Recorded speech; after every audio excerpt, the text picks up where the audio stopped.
పట్టాభిషిక్తుడవై రాజ్యాన్ని సుస్థిరం చేసుకో. వర్ష ఋతువు ముగియగానే సీతాన్వేషణ ప్రారంభించవచ్చు. ఆజ్ఞ.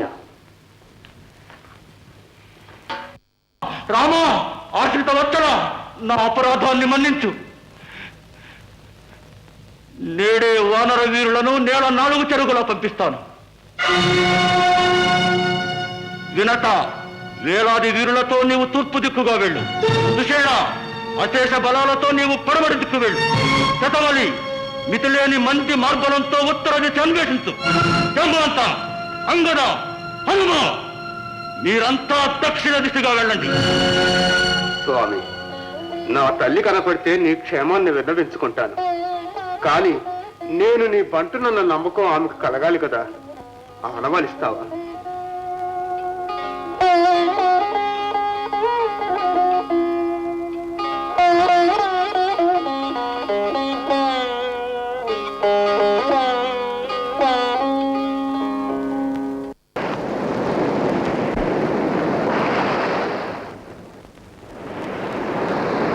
వెదకటానికి ఇక నేల లేదు. ఎదుటనున్నది ఎన్నో యోజనాల సముద్రం. ఆవల తీరాన్నే వెతకాలి, కానీ ఎగిరే వాళ్ళెవరు? తాత జాంబవంత, త్రివిక్రమావతార కాలంలో 3 అడుగులతో ప్రపంచాన్ని ఆక్రమించిన విష్ణుమూర్తినే ప్రదక్షిణం చేశావే. నీకీ సముద్రం ఒక లెక్క. నాకు వయసు మళ్ళీ ఓపిక చేసుకుని నేను వెళ్ళినా తిరిగి రాలేను. అడుగు, మన హనుమ ఉన్నాడుగా. హనుమ, అబ్ది లంఘించు. ఆవలి తీరాన సీతమ్మ జాడలు తీ. అది నా చేతనయ్యే పని. నీ చేతనే అయ్యాను, లేకున్న రాఘవుడు ముద్రిక నీ చేతికి ఎందుకు ఇచ్చాడు? లే, నీ శక్తిని నీవే తెలుసుకో. లే.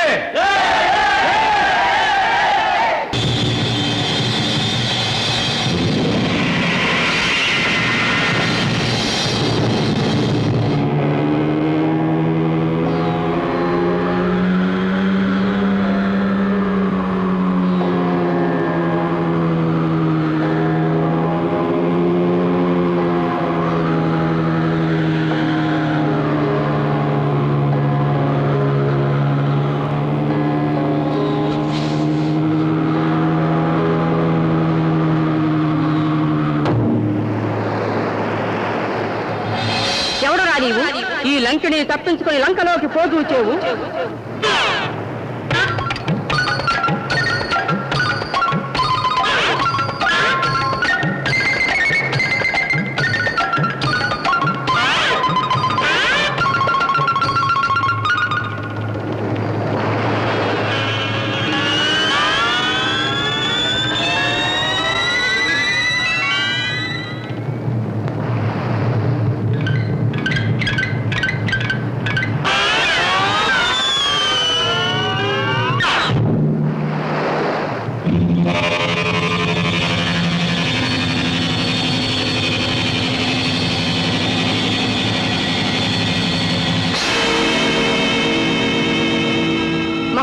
శరణు శరణు, శాంతించు.